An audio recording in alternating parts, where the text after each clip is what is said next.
menggampangkan. Iya, udah dikasih kemudahan. Iya, kalau Pak Irwan, Ustadz Ustadz Hamdan ke Bandung, udah sampai berapa kilo? Udah sampai 100 sekian kilo. Dikasih kemudahan sama Allah untuk sholat jamak dan qashar. Diambil lebih baik. Nah, di sana 3 hari ya mestinya lebih baik di jamak sama qashar. Kalau pengen nambah, silahkan cari pos yang berikutnya di sana, pindah. Itu bisa. Ya, qiraatul Quran, membaca Quran. Ya, membaca nggak megang loh Bu ini ya. Membaca nggak megang itu haram. Gitu kalau niatnya membaca Al-Quran. Karena haid ya, karena haid ini. Yang kedua, wa masul mushafi, menyentuh kitab Al-Quran. Menyentuh. Ya, madhab Syafi'i. Ya, madhab Syafi'i. Kalau madhab Hanafi, madhab Maliki boleh. Itu perbedaannya. Kalau di Al-Quran boleh dilihat itu depannya la yamassuhu illal mutahharun. Ya. Perbedaannya di ayat itu. Ya. Kalau Imam Syafi'i itu la yamassuhu, tidaklah orang ya boleh atau halal menyentuh Al-Qur'an illal mutahharun, kecuali orang-orang yang suci dari hadas kecil. Ya, itu kalau Imam Syafi'i. Tapi madhab Hanafi, madhab Maliki termasuk, itu yang dimaksud la yamassuhu illal mutahharun, tidaklah marjinya ke Al-Qur'an ya. La yamassuhu, tidaklah menyentuh Al-Qur'an, tidaklah bisa menyentuh Al-Qur'an kecuali illal mutahharun, para malaikat yang ada di langit. Yang dimaksud Al-Quran oleh beliau-beliau itu adalah Al-Quran yang ada di Lauhil Mahfud. Begitu ya, perbedaannya begitu. Nah, perbedaan antara ulama-ulama besar kok bisa se ekstrim itu. Ya, kok bisa padahal mereka guru bermurid. Imam Malik itu gurunya Imam Syafi'i. Ya, Imam Syafi'i itu gurunya Imam Ahmad ibnu Hambal. Tapi perbedaan pendapat, perbedaan ijtihadnya, oh jauh banget, gitu. Imam Malik menghukumi anjing itu nggak najis, semuanya sampai liurnya nggak najis. Tapi tetap menghukumi bejana atau apapun yang dijilat oleh anjing najis. Nah, begitu. Nah, ini perbedaan logika antara Imam Malik sama Imam Syafi'i di antaranya. Kalau Imam Syafi'i ya logikanya lah, kalau dijilat saja najis, api yang jilat berarti najis. Kalau Imam Malik semuanya anjing itu nggak najis, nggak najis. Tapi Imam Syafi'i semuanya najis, nggak hanya liurnya. Ya, nah, kalau hadisnya idza walagol kalbu al ina'a, ketika anjing itu menjilat satu bejana, ya faksilu, maka basuhlah sab'a marrotin, sebanyak 7 kali, ulahunna bitturab. Yang bagian awal salah satunya pakai tanah.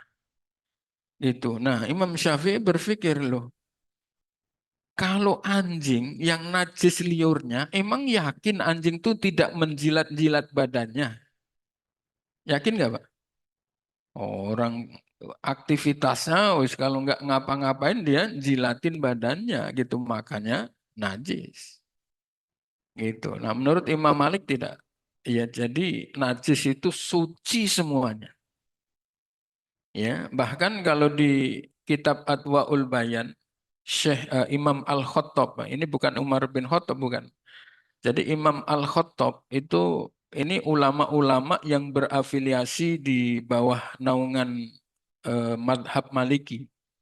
Ya, itu menulis dalam kitab ini, ulama-ulama Maliki itu terbagi menjadi dua dalam konteks memakan daging anjing. Ya, memakan daging anjing itu sebagian ulama Maliki menghukumi haram, sebagian ulama menghukumi makruh. Ya, Habis waktunya. Oh, aduh. Iya, subuhnya lebih awal ya. Atau ini bel suruh ngopi dulu. Iya, kayaknya oh bel suruh ngopi dulu kayaknya. Insya Allah. Ayo Pak, mau.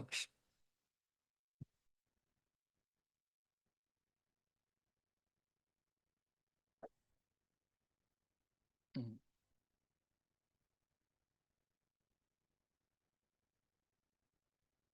Iya, itu ulama yang berafiliasi di bawah naungan mazhab Maliki, yaitu terbagi dua. Ada yang menghukumi haram, ada yang menghukumi makruh. Ya, kitabnya kitabnya Bapak Ibu tadi namanya? Kitabnya apa tadi? Ya, kalau mau ngecek nama kitabnya di Adwaul Bayan di jilid 2 di halaman 303 tentang apa namanya perbincangan atau tulisan tentang terbaginya ulama-ulama madhab Maliki itu menghukumi sebagian haram, sebagian makruh. Ya, jadi kalau ada orang pengikut madhab Maliki makan daging anjing memang ya begitu. Ya, maksudnya yang diikuti memang madhab Maliki. Ya, dan kita juga boleh mengikuti madhab Maliki, mengikuti empat madhab itu boleh. Ya, tapi dengan konsisten. Artinya tidak campur aduk. Ya, campur aduk itu yang enak. Ya. Pengikut mazhab Syafi'i, begitu sampai Solo, enak ini ada sate anjing tijing. Oh, ikut lagi ke situ. Gitu. Itu namanya gaji, Bu, alias nggak jelas, Bu. Gitu. Ya. Itu talfek. Ya. Itu talfek. Ya. Nanti disia-sia hidupnya di akhirat. Ya. Kita boleh ngikut itu kalau darurat. Ya, kalau tidak darurat kagak boleh. Ya, tidak boleh.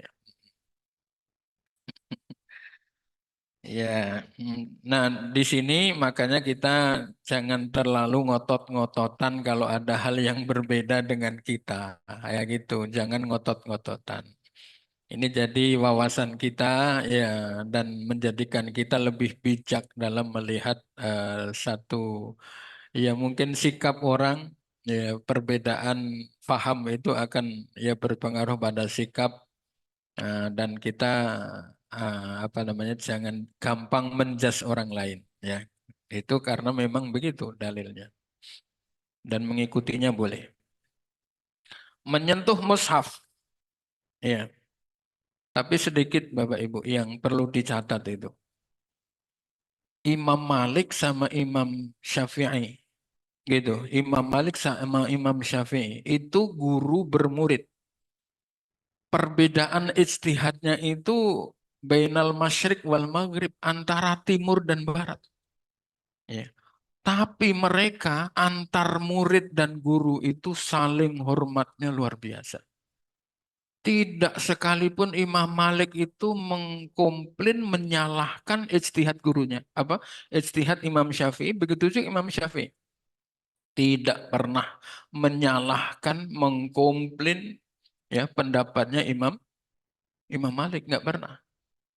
Iya, Imam Malik tidak pernah menyalahkan muridnya, Imam Syafi'i juga tidak pernah menyalahkan gurunya. Mereka saling hormat, saling takdim, saling mencintai. Begitu ya. Bahkan Imam Malik pernah ya wakilah Imam Malik itu Imam Syafi'i berguru kepada Imam Malik tidak lama, tidak lama. Ya, karena sama Imam Syafi'i ketika begitu datang, wahai Syafi'i, aku izinkan engkau berguru kepadaku, ya, asalkan uh, engkau baca semua hadis yang aku tulis di dalam kitab Muwatta. Gitu. Apa kata Imam Syafi'i? Alhamdulillah guru. Aku sudah hafal semua hadis. Hafal luar kepala semua hadis yang guru tulis di dalam kitab Muwatta. Kalau Bapak Ibu dikasih syarat untuk hafal 10 hadis saja gitu, sanggup nggak? Ya, berhenti itu. Ya udah, kalau gitu syaratnya saya ganti. Bapak Ibu Ya, saya izinkan berguru kepada saya dengan catatan bahwa kebuli satu nampan. Hmm, gitu. Pak Suwi sih cuman ini doang sampai sekarang nggak ada tuh nasi kebuli. Iya, syaratnya gampang itu mah. 10 hadis dihafal satu lupa lagi ya. Begitu. Nah, Imam Ahmad dengan Imam Syafi'i sama begitu. Ya, taklimnya luar biasa. Bahkan tidak hanya waktu masih hidup. Ya. Imam Ahmad itu kalau sakit dijenguk sama gurunya sembuh. Begitu. Saking rindunya, saking bangganya kepada gurunya Imam Syafi'i. Gitu. Imam Ahmad juga sama. Menghormat kepada gurunya, iya, kepada Imam Syafi'i itu luar biasa. Ya, sampai-sampai ketika sudah wafat, ya sudah wafat Imam Syafi'i maksudnya, Imam Ahmad itu mengajak guru-guru murid-muridnya untuk berziarah ke makam gurunya yaitu almarhum Imam Syafi'i. Ziarahnya, waduh, nggak kayak kita. Kalau kita setengah jam ya udah Ustadz lama banget sih bacaannya begitu. Aduh, udah geser sana, geser sini begitu ya. Ini Imam Ahmad dari Isya sampai subuh ziarahnya di makam gurunya Imam Syafi'i. Coba kuat nggak kita? Nah, nggak kuat. Di samping itu Imam Ahmad juga memberikan penjelasan ya ketika ditanya sama murid-muridnya guru ya ini di samping di dekat makam gurunya ya murid-muridnya bertanya guru bukankah hujah guru bahwa subuh tidak sunnah kunut? Apa kata Imam Ahmad? Itu pendapat saya. Pagi ini saya sholat subuh ya memakai atau menggunakan mengikuti ijtihad guru saya Imam Syafi'i takziman wa ikroman saya kepada beliau sebagai rasa memuliakan saya kepada beliau gitu. Ini apa artinya?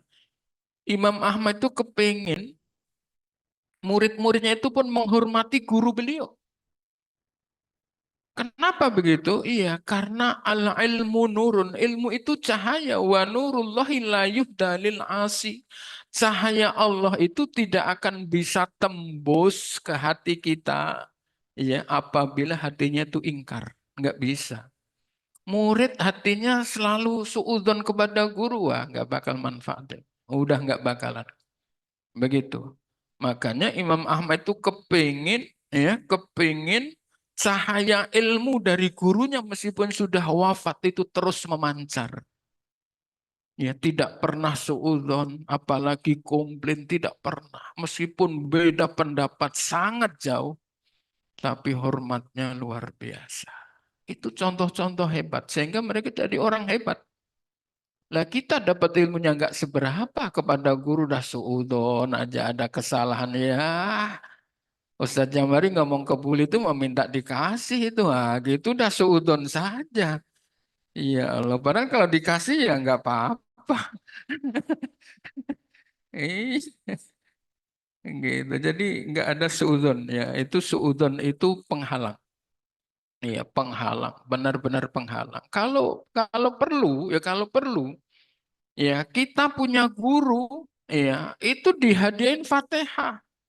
Masih hidup iya, karena guru-guru kita itu sebelum ngajar udah kirim Fatihah kepada murid-muridnya. Berangkat dari rumah udah. Ya Allah, mohon kau buka hati jamaah saya. Biar dapat ilmu darimu ya Allah. Lah muridnya nggak pernah. Ayo siapa yang pernah doain gurunya? Ayo sebelum ngaji, ayo coba angkat tangan. Saya kasih kopi saya ayo. Nah, gimana nggak lupa? Ayo, orang baru, iya baru keluar pintu ini sudah lupa. Begitu, ya. Apalagi guru-guru sudah meninggal, sebutin. Nah, ilmunya itu akan tetap bercahaya untuk kita. Mudah diamalkan, mudah disampaikan kepada orang lain. Begitu. Itu adab ya, ilmu yang sangat penting. Ya jangan sampai murid itu nggak pernah datang ke tempat gurunya, lebaran aja nggak pernah datang kepada gurunya. Ini kalau perlu gurunya suruh datang ke rumahnya. Gitu, itu santri kelewatan itu. Iya, iya. Ya Allah, bagaimana ilmunya manfaat, bagaimana ilmunya berkah. Padahal cahaya itu begitu. Ya, semakin dekat itu cahayanya semakin kencang. Ya, begitu jauh ya sudah, cahaya melemah begitu. Tapi connect ya dengan doa, dengan Fatihah dan sebagainya itu akan menjadi luar biasa. Begitu ya. Jadi adab-adab para ulama-ulama besar itu Masya Allah luar biasa. Ya, wa masul mushafi. Yang berikutnya wahamluhu, membawa Al-Qur'an juga haram. Ya. Membawa Al-Qur'an yang Al-Qur'annya itu nggak ada kata, nggak ada kalimat, nggak ada pembahasan selain Al-Qur'an, haram. Kecuali kalau di situ ada tafsirnya, ya, ada tafsirnya. Jadi kalimat Al-Quran itu lebih banyak tafsirnya itu boleh, nggak punya wudhu boleh, meskipun kitab kuning sekalipun, gitu, ya, meskipun kitab kuning, tapi misalnya kayak tafsir Ibnu Katsir tebalnya segini 4 jilid, nah gitu kan, berarti itu nggak masalah kita nggak punya wudhu, tapi punya wudhu tetap lebih baik. Gitu. Nah, kecuali kalau ibu membawa Al-Quran yang murni, tapi di dalam tas. Niatnya membawa tas itu boleh. Gitu. Ya, niatnya membawa tas. Atau di mobil kita ada Al-Quran. Niatnya nyetir mobil, bukan bawa Al-Quran. Itu boleh. Ya. Dan hal itu ya 5 berdasarkan hadis, semuanya nih baca Al-Quran haram, menyentuh Al-Quran haram, membawa Al-Quran haram, orang yang haid itu berdasarkan hadis marro yang telah lalu, aidan fima yahrumu bil janabati, yaitu perkara-perkara yang diharamkan sebab junub di kitab ini halaman 4 dan halaman 5. Ya.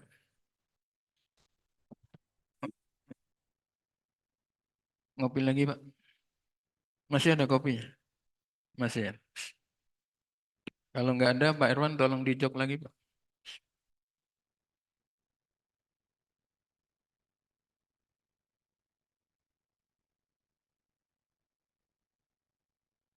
Ya, baik. Biar lebih aktif, ya. Biar nggak juga kesiangan banget. Biar saya juga bisa main bulu tangkis nanti. Ya, langsung di sesi tanya jawab. Karena yang kita bahas tuh biar pendek-pendek, tapi banyak hal-hal yang penting. Ya, kita kembangkan ditanya jawab saja. Ya baik, dibuka sesi tanya jawab para jamaah, bapak-bapak, ibu-ibu, dan juga jamaah Zoom. Kami persilahkan bertanya bila ada yang ingin ditanyakan.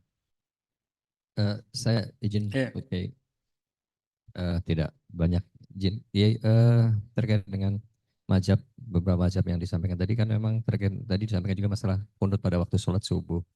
Nah, ini cukup sering kita pertanyakan.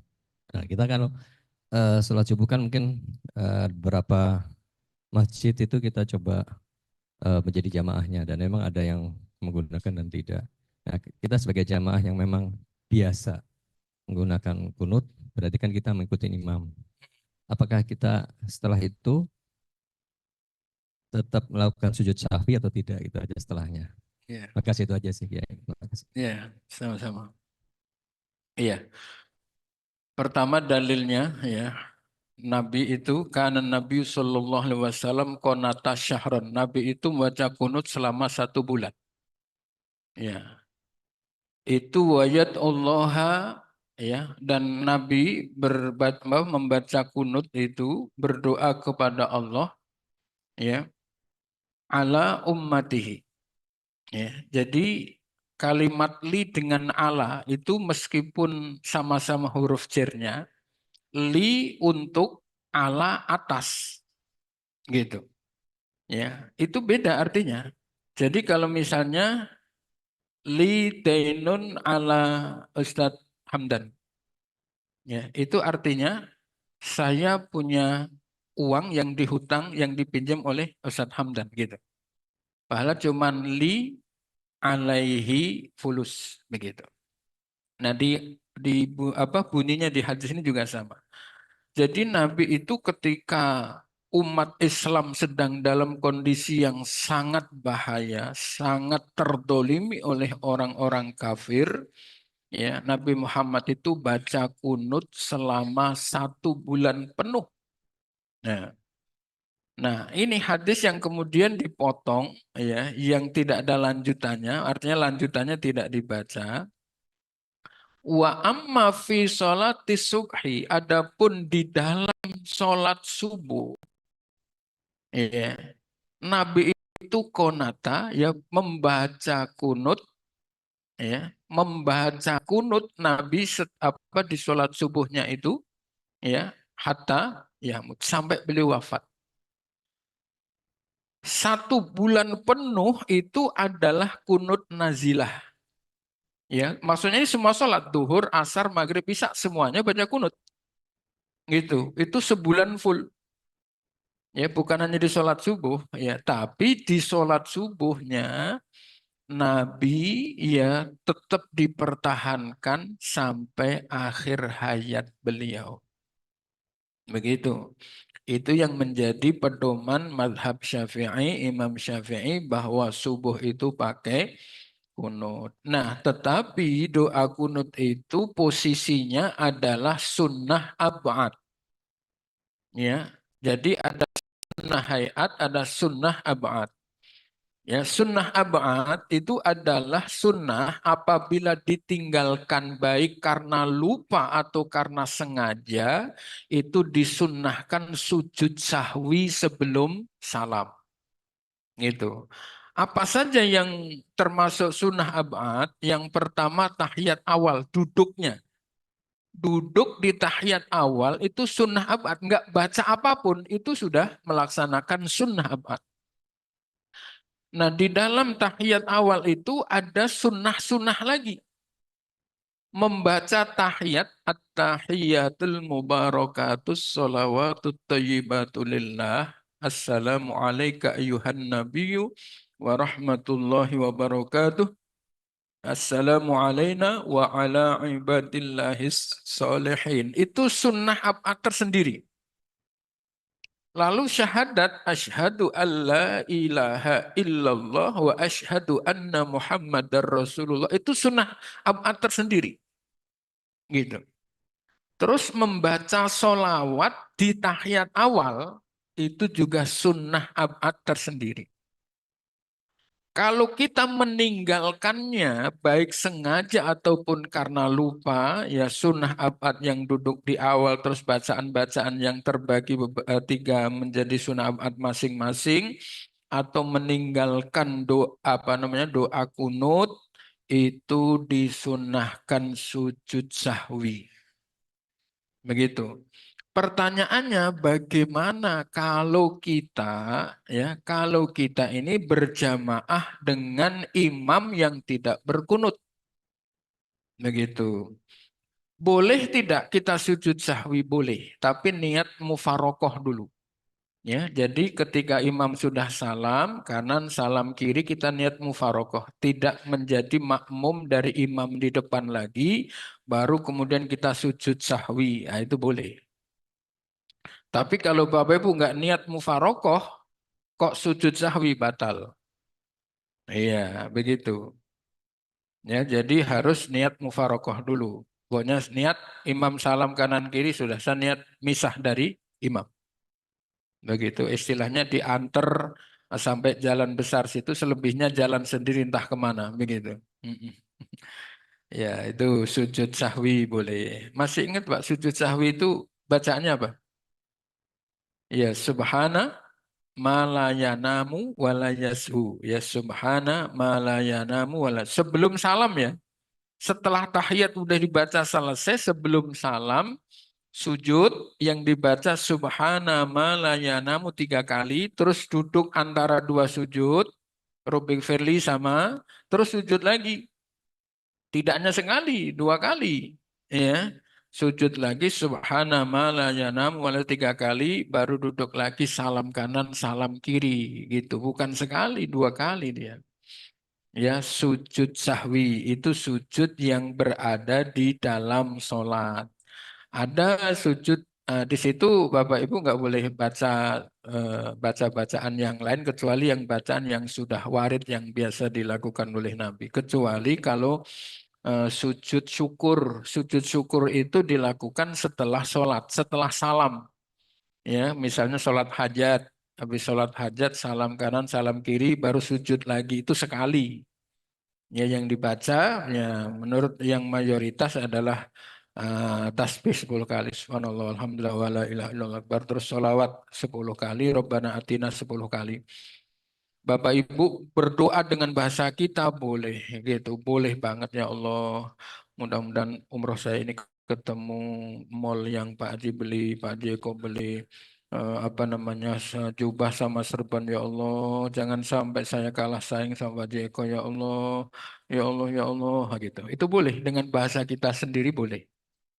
Karena di luar sholat gitu. Tapi kalau doa sebelum salam, sujud terakhir ya atau sebelum salam itu memang ada doa-doa tapi nggak boleh dengan bahasa kita ya. Yang boleh itu doa-doa yang sudah biasa dilakukan oleh Nabi, misalnya Rabbana Atina itu boleh ya, atau di hati dengan bahasa kita boleh tapi di hati tidak talafut ya, tidak terucap ya. Ditambahin sedikit tentang sujud sahwi. Jadi sujud sahwi itu disunahkan karena 4 perkara. Pertama karena lupa rokaat. Saya tadi sholat subuh 3 rakaat apa 6 rakaat ya. Lah, pertanyaannya nggak jelas. Sholat subuh 3 rakaat gitu. Rupa rakaat itu nanti disunahkan sujud sahwi. Ya, yang kedua disebabkan oleh meninggalkan sunnah abad tadi. Ya, itu juga disunahkan sujud sahwi. Yang ketiga itu salah tempat. Salah tempat bacaan. Allahu Akbar. At-tahiyatul mubarakatus salawatut tahiyyat. Dari tadi pengennya kepengen ngebut sholatnya gitu baru baca. Aduh, kasus ini gitu. Nah, itu apa namanya? Begitu nanti ingat ya, begitu ingat. Ya, sebenarnya kalau ingat masih di dalam sholat, ya masih di dalam sholat itu, kalau yang ditinggalkan Fatihah, ya ditinggalkan Fatihah, itu mestinya diulang, ditambahin 1 rakaat, karena Fatihah itu rukun. Sebagian ulama begitu. Nah, sebagian ulama enggak, karena rakaat aslinya itu hanya rakaat, dan itu cukup diganti dengan sujud sahwi saja. Begitu. Jadi itu sunnah sujud sahwi karena lupa bacaan. Yang keempat, ya, yang disunahkan sujud sahwi itu apabila melakukan sesuatu yang dilarang dalam sholat tapi karena lupa dan diulang. Lagi sholat di samping depan sono itu ada TV. Allahu Akbar. Begitu Indonesia ngegulin, gol gitu. Ya, itu kalau tidak sengaja nggak batal. Itu kalau tidak sengaja. Dan kalau hanya sekali itu nggak sunah sujud sahwi. Kalau hanya sekali. Tapi kok diulang, entar rakaat kedua masuk lagi go lagi. Tapi murni loh ya, tidak sengaja. Ya, tidak sengaja. Itu hanya nanti sebelum salam disunahkan sujud sahwi. Keterangannya itu juga ada di kitab ini, nanti pada waktunya akan dibahas. Nah, gitu. Itu cuplikan aja. Ya, baik.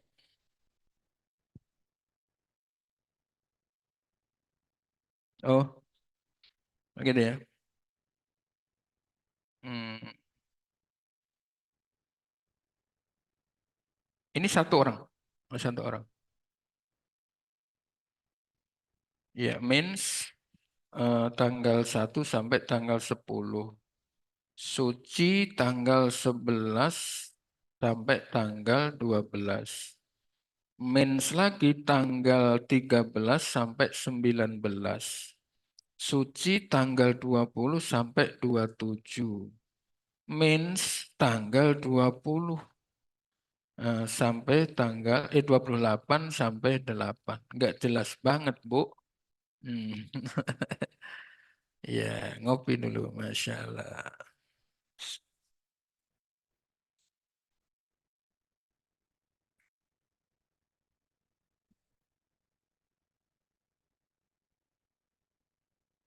Ya, ini yang sebenarnya saya harap tuh seperti ini. Biar Ibu biar tahu maksudnya bagaimana cara menghukuminya ini. Ya, ini mumpung masih di bahasan haid, mestinya ada pertanyaan-pertanyaan seperti ini nih. Ya.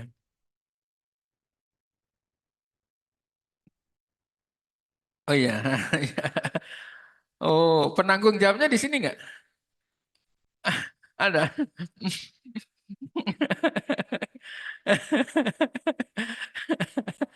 Eh, nggak usah cukup ini dah. Nggak, iya maksudnya memberitahu kalau pertanyaan dari beliau.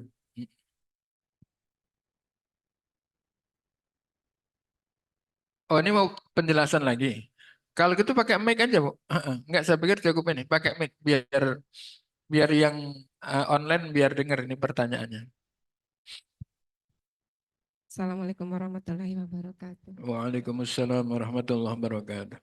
Eh, Memang nggak setiap ini Pak ya, cuma kadang-kadang aja sih. Mungkin karena lagi kacau ya dengan umur saya yang 50 tahun. Yang saya tanyakan itu di sini Pak, saya tahu tanggal 1 sampai tanggal 15 itu kan darah kotor ya Pak ya, 16 sudah boleh sholat. Yang saya bingung itu di tanggal 11 sampai 12 itu saya eh, suci. Terus tanggal 13 itu saya mens tapi tidak banyak, cuma hanya bercak sampai tanggal 19 gitu Pak ya. Nah, dimulai dari tanggal 16 itu saya tetap sholat, apakah boleh Pak ya? Kang, Tapi dengan kondisi saya pakai pembalut setiap kali saya sholat dalam kondisi bersih. ya. Sampai ya itu. Tanggal 16. Di sini tidak ada tertulis tanggal Enggak, 6. maksud saya melakukan sholat, bolehkah Oh, gitu loh. tanggal 16. Ya, karena kan asumsi saya sampai tanggal 15 hari itu kan darah kotor. Mm-mm. Menurut Bapak kan tanggal 16 boleh sholat, sedangkan saya itu tanggal 13 itu saya mens lagi dengan keluar sedikit sampai tanggal 19. Mm. Nah, bolehkah sholat saya yang bulan kemarin yang saya lakukan dengan setiap kali saya sholat, Mm-mm. saya memakai dalam kondisi yang bersih, saya pakai pembalut, maksud saya begitu. Mm-mm. Saya sholat seperti biasa. Iya. Sudah? Itu aja sih Pak yang saya bingungnya itu aja. Iya. Kasih. Iya, sama-sama. Iya, maksudnya ibu-ibu di samping ini buat lebih memaksimalkan pelajaran ya. Jadi juga tahu kasus yang apa yang harus dilakukan begitu ya. Itu. Nah, ini penting karena kalau ternyata selama ini ibu salah menghukumi itu sholat-sholat yang tertinggal harus dikodok, wajib dikodok. Gitu. Nah, menentukan saya harus mengkodok sholat atau tidak itu di sini dasarnya. Begitu, penting banget ya, sangat-sangat penting. Tapi ini alhamdulillah penanggung jawabnya di sini Bu ya. Oh di sini. Oh ya, iya ya. Oke. Ya, jawabannya tanggal 1 sampai tanggal 10 mens. Ya, ini artinya sudah 24 jam lebih Bu ya, sudah keluar. Berarti hukumnya darah apa? Darah haid. Nah, terus suci artinya tidak keluar maksudnya ya. Tanggal 11 sampai tanggal 12 berhenti ya, tidak keluar. Nah, terus kemudian tanggal 13 sampai tanggal 19. Ini kalau misalnya ibu flag, nggak flag, kalau full keluar 1 kali 24 jam, ibu wajib tidak apa wajib sholatnya dari tanggal 13 dan seterusnya. Ya, kalau ini full keluar. Tapi kalau refleks itu kan bisa hanya cuman semenit, bisa cuman 3 menit, cuman berapa kan gitu kan, hanya ada bercak. Nah, berarti ibu lihat di tanggal berapa itu. Kalau misalnya di tanggal 15, ya tanggal 15 itu masih bercak-bercak berarti ada jeda. Nah, jeda itu yang menjadikan hukumnya terpisah. Ya, yang di bawah atau 15 ke tanggal 1 itu semuanya haid. Nah, kalau bercak yang sudah keluar di tanggal 16 berarti dia istihadah. Nah, ibu berarti mulai tanggal 16 sholat itu betul. Gitu, asal itu bercak-bercaknya bisa ini tanggal 15 ini di sore hari benar-benar ada jeda. Ya, ada jeda berapa menit ya atau berapa jam keluar bercak-bercak, terus jeda 1 jam ya ternyata eh,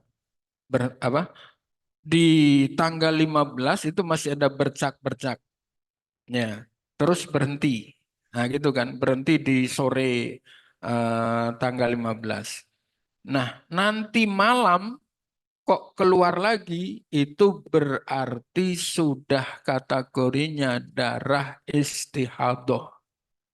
Berarti ibu di tanggal 15 ke sono itu nggak ada boleh sholat apapun. Yang kosong ibu tidak boleh sholat. Gitu. Yang kosong karena masih di batasan 15 hari, batas maksimal haid. Yang tidak keluar darah itu bukan suci. Dia tetap haid. Begitu. Nah, cuman kalau kronologinya adalah setelah haid itu, ya, yang termasuk darah itu adalah basah-basah. Meskipun kayak air itu kategorinya masih darah. Ya, darah doif, mohon maaf, sehingga perlu dicek pakai kapas, ya ditempelin agak mendalam. Kalau masih ada basah-basah, itu masih kategorinya darah, gitu. Ya. Jadi setelah tanggal 16 kalau memang terjeda barang 1 jam saja ya berhenti, terus nanti 16-17 keluar bercak-bercak lagi, itu semuanya sudah istihadah, ibu harus tetap sholat seperti biasa. Begitu. Cukup jelas, Bu? Jelas ya? Iya. Satu lagi barangkali kalau masih ada. Oh, sedikit banyak. Oh iya, barangnya. Iya nih. Ini mau lari dari tanggung jawab ini. Assalamualaikum warahmatullahi wabarakatuh. Waalaikumsalam warahmatullahi wabarakatuh. Menindaklanjuti sebagai tanggung jawab, Pak Kiai. Iya. Jadi Pak Kiai tadi kan kalau darah haid itu 1 sampai 15. Suci pun 15 hari juga, Pak Iya. Kiai. Kalau misalnya tadi haidnya 1 sampai tanggal 10. Deh haid, terus tanggal 11 sampai 17 suci. Berhenti. Berhenti. Kalau Batasnya katanya kan 15, Pak Kiai. iya. Terus tanggal 18-nya mulai lagi. Iya, Apakah itu dihukumi haid Pak Kiai tanggal 18-nya? Iya. Udah itu aja. 18 sampai 28 10 hari lagi Pak Kiai misalnya gitu. Apakah itu dihukumi haid Pak Kiai? Ya, yang pertama itu Pak Kiai. Iya. Terus kedua tadi dijelaskan bahwa wanita haid tidak boleh membawa mushaf, Al-Quran dan lain sebagainya. Terus bagaimana kalau dia membersihkan, mensucikan suatu benda, apakah diperbolehkan Pak Kiai? Mensucikan misalnya, mensucikan najis misalnya anak ngewer-ngewer di lantai gitu kan, mensucikan Pak Kiai habis itu. Apakah diperbolehkan? Kencing maksudnya Pak Kiai, ngewer-ngewer itu. Iya, iya. Iya. Ini maksudnya kencing bapaknya atau kencing anaknya? Anaknya Pak Kiai, bapaknya udah besar, udah pinter dia. Gitu.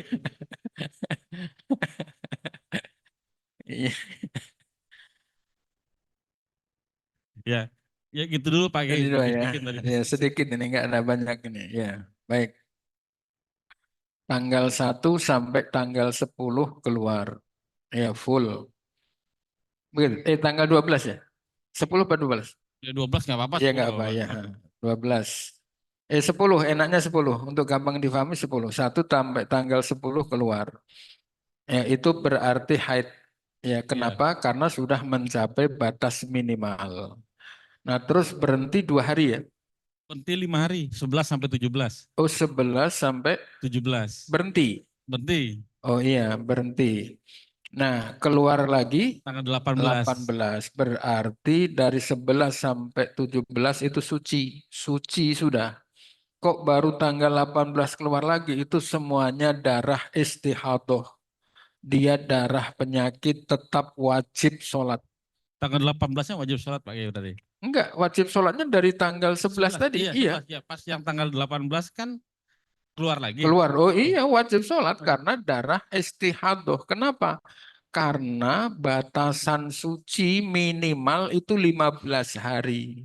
Belum terjeda 15 hari kok keluar darah. Itu pasti bukan darah haid, tapi darah istihadah. Oke. Walaupun keluarnya yang berikutnya Pak Kiai, Heeh. 18 misalnya 18 Mm, sampai 20 apa 30 gitu Pak mm. Kiai. Terus wajib terus. Terus wajib sholat. Gitu, terus wajib sholat. Karena dia darah istihadah. Istihadah itu yang saya sering sampaikan, dia hukumnya sama orang-orang daimul hadas. Orang yang punya hadas abadi. Dan itu berlaku tidak hanya ibu-ibu. Bapak-bapak juga punya potensi untuk daimul hadas. Kalau bahasa Jermannya itu res-resen. Iya, res-resen. Jadi begitu lagi udah wudhu, terus begitu lagi sholat, rasanya netes dan sebagainya. Itu kategorinya daimul hadas.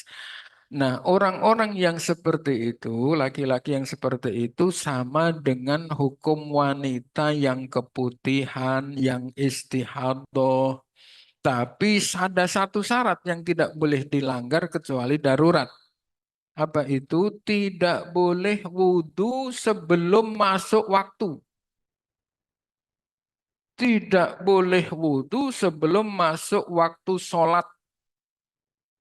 Gitu syaratnya. Ya, jadi adzan dulu, ya, baru kemudian kalau laki-laki silahkan buang air kecil. Setelah itu dibalut. Ya, boleh pakai tisu, boleh pakai pempes, boleh pakai lakban, boleh di begitu. Ya, yang penting aman. Iya. Nah, waktu sholat kok keluar, iya, benar-benar keluar nih bukan kayaknya, benar-benar keluar itu sholatnya tidak batal selama air seninya tidak mengenai pakaian dalam, begitu. Iya, jadi selama tidak pakai pakaian dalam. Nah, itu makanya di kamar mandi masjid ya itu perlu ada tempat sampah. Iya, kenapa? Karena laki-laki itu memungkinkan banyak yang model begitu orang daimul hadas. Begitu ya, dan lebih bagus lagi di kamar mandi itu ada tisunya. Begitu. Itu baru masjid yang hebat. Begitu. Iya.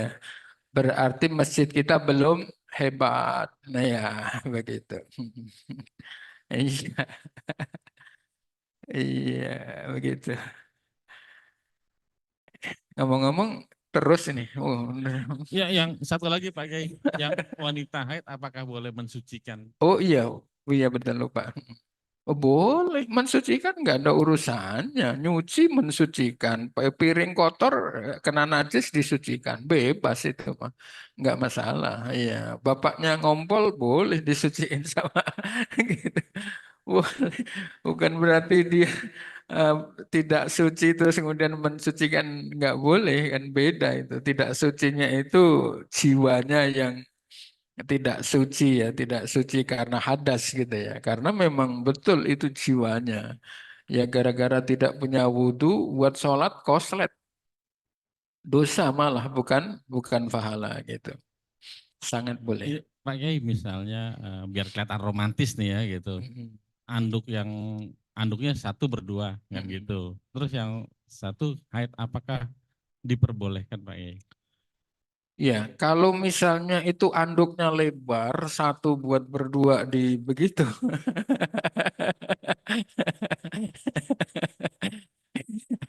Iya, monggo silakan. Boleh-boleh aja. Pak Irwan tuh modelnya begitu emang. Nggak romantis.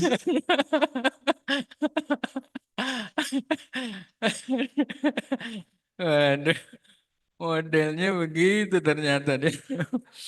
Hmm, ya. Iya. Ya nggak masalah asal tidak kena najis.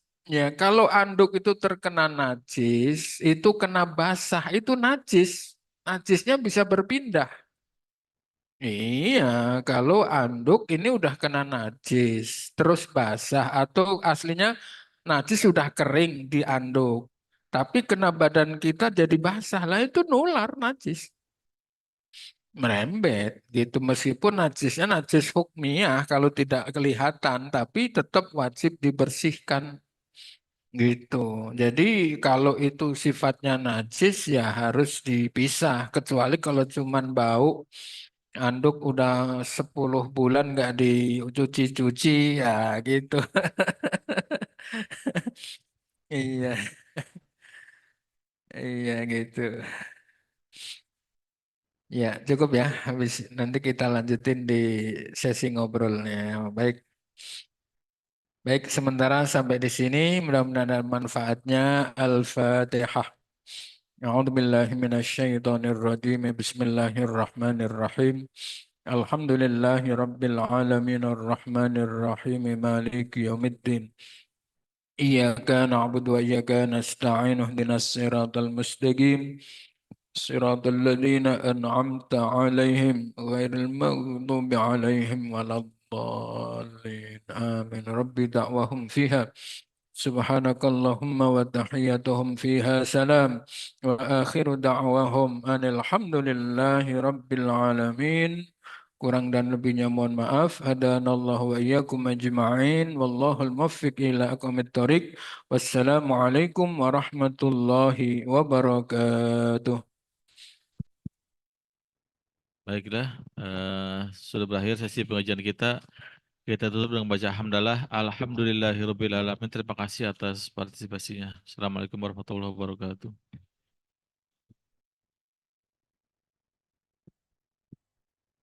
Kami persilakan jemaah ke depan TPA menikmati sarapan pagi.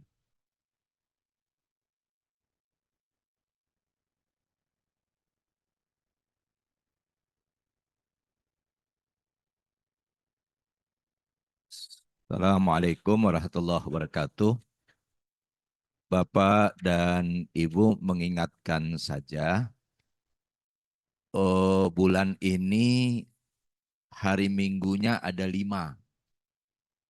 Jadi minggu depan itu tetap mengaji, berkumpul bersama jamaah Nurus Sobah, pengajian Bekasi Raya. Nah, namun berbeda saja dimulainya. Dimulainya jam 6 sampai dengan selesai. Jadi minggu yang akan datang kita ada pengajian semacam ini dipimpin oleh Bapak Kiai Haji Jamak Syari MA. Ya, jadi tetap pengajian ada, mungkin beda saja mulainya. Kalau biasanya yang minggu 1 sampai minggu keempat itu setelah sholat subuh. Nah, besok minggu kelima itu dimulai jam 6 pagi. Jadi yang mau iktikaf dari habis sholat subuh sampai ke jam 6 boleh. Sambil kita bertawasul, mendoakan kedua orang tua, mendoakan saudara yang sakit, mendoakan kita juga yang sehat supaya bisa tambah amal ibadahnya dan menjadi baik. Nah, kemudian yang kedua, Bapak dan Ibu, direncanakan untuk besok minggu yang kelima ini sekaligus kita Maulid Nabi ya. Jadi mulai jam 6 sampai pengajian akhir dan sampai Maulid. Ya insya Allah nggak lama, setengah 8 juga sudah selesai. Nanti acaranya akan dikomunikasikan via WA ya, baik untuk jamaah laki-laki ataupun untuk jamaah perempuan. Jadi sekali lagi itu. Ketiga, saling berwasiat saja. Saya dalam seminggu ini ada sahabat saya 10 meninggal dunia. Ya. Begitu cepatnya. Karena kullu nafsin dha'iqatul maut. Kita juga nggak tahu. Ya. Kita hanya saling berwasiat saja. Ayo, kapan waktunya lagi kita mau masuk ke masjid? Kapan waktunya lagi kita mau belajar? Kapan waktunya lagi kita membawa amal-amal baik untuk persiapan kita? Karena kita nggak tahu hari ini, besok, atau lusa kita akan berpulang ke rahmat Allah. Ayo sekarang kita sering banyak istighfar. Terutama di waktu-waktu malam kita menjelang subuh. Nabi ajarkan istighfar kita, satu boleh sampai dengan 70, satu bisa sampai dengan 100. Lakukan sebelum subuh kalau bisa. Ya Bapak dan Ibu ya, kita banyak istighfar agar kita mati tidak su'ul khotimah. Sekarang banyak orang mati su'ul khotimah, tidak dalam keadaan iman. Ya, Bapak dan Ibu, ayo kita banyak berbuat baik. Ya, kalau ada yang salah satu sama lain, saling memaafkan. Mumpung kita masih bisa senggol-senggolan satu sama lain untuk saling memaafkan. Ya, saya terus terang saja, ini mulai saat ini maafin kalau saya ada salah. Ya Bapak Ibu ya, mungkin saya entar atau besok atau nggak tahu saya akan hilang dari sini. Sahabat saya yang saya sangat cintai, ya, Ustadz BHQ Ali, ya, tiba-tiba masuk ke kamar mandi, nggak keluar, ya, meninggal dunia Bapak dan Ibu. Cuman subhanallah, dia Ustadz muda, ya, alhamdulillah saya ikut sampai ribuan orang yang menyolatkan dia Bapak dan Ibu. Ya. Nah jadi kita mau ke Bandung, kita mau ke Surabaya, kita mau dinas kemana saja, butuh persiapan supaya kita enak di jalan. Masa kita mau mati, kita nggak ada persiapan sama sekali. Ajak Bu, teman-temannya, saudara-saudaranya untuk selalu mengaji. Dengan mengaji ini kita cerdas dan pintar, untuk bisa memilah-milih waktu kita, untuk bisa beramal baik dan dapat membawa pulang dengan amal baik yang banyak. Bu, ya, makasih. Ini bapak-bapak dan ibu-ibu habis kita makan, kita takziah ke sana. Karena itu bagian daripada muamalah kita. Ada saudara kita hari ini meninggal dunia. Meninggal ya. Bapak Andreas, walaupun dia tidak muslim seperti kita, ya, kewajiban kita sesama manusia bermaulat, kita datang ke sana bertakziah ya, Bapak dan Ibu. Mungkin itu aja. Ayo kita rajin mengaji biar kita bisa masuk surga semuanya. Amin ya rabbal alamin. Kurang mohon maaf. Assalamualaikum warahmatullahi wabarakatuh.